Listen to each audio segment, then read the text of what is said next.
పిత పుత్ర పవిత్రాత్మ నామమున ఆమెన్. ప్రతిదినం దేవుని వాక్యమును ఆలకించుచున్న జ్ఞానవాణి భక్తులకు స్వాగతం, సుస్వాగతం. ఈరోజు తల్లి తిరుసభ పునీత లీమాపురి రోజా గారి పండుగను కొనియాడుచున్నది. దక్షిణ అమెరికాలోని పెరు ముఖ్య పట్టణమైన లీమాపురిలో ఒక నిరుపేద కుటుంబంలో 1586లో చిన్నారి రోజా జన్మించారు. రోజా అసలు పేరు ఇసబెల్లా. రోజా భద్రమైన అభ్యంగమును స్వీకరించినప్పుడు తన పేరును రోజ్ మేరీగా మార్చుకున్నారు. పువ్వు పుట్టగానే పరిమళిస్తుంది అన్నట్లుగా రోజా చిన్ననాటి నుండి పవిత్రమైన ప్రార్థనా జీవితమును అలవర్చుకున్నారు. తన తల్లిదండ్రులకు ఎంతో విధేయత కలిగి జీవిస్తూ అన్ని పనులు చిరునవ్వుతో చేస్తుండేవారు. పునీత సియోన్నాపురి క్యాథరీనను ఆదర్శముగా తీసుకుని ఆమె అడుగు జాడలలో నడవాలని నిర్ణయించుకున్నారు. తన ఇంటి యందే ప్రార్థన, ఉపవాసములతో కూడిన త్యాగపూరిత జీవితమును అలవాటు చేసుకున్నారు. ప్రార్థనా సమయములో మరియమాత మరియు చిరునవ్వుల బాలయేసు రోజాకు దర్శనములో కనిపించి ఆమెను ఉత్సాహపరిచేవారట.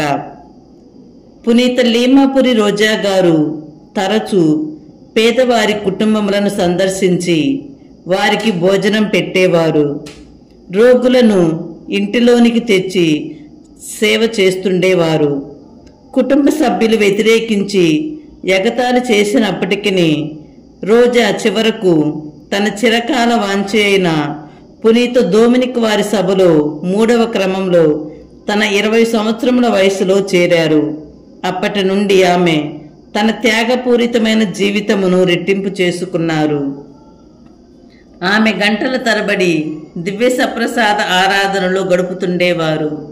సిస్టర్ రోజా తాను చేసిన త్యాగకృత్యములన్నింటినీ తన చుట్టూ ఉన్న పాపులు మారు మనసు పొందాలని ఉత్తరించు స్థలములోని ఆత్మల కొరకును ప్రభువునకు సమర్పిస్తుండేది.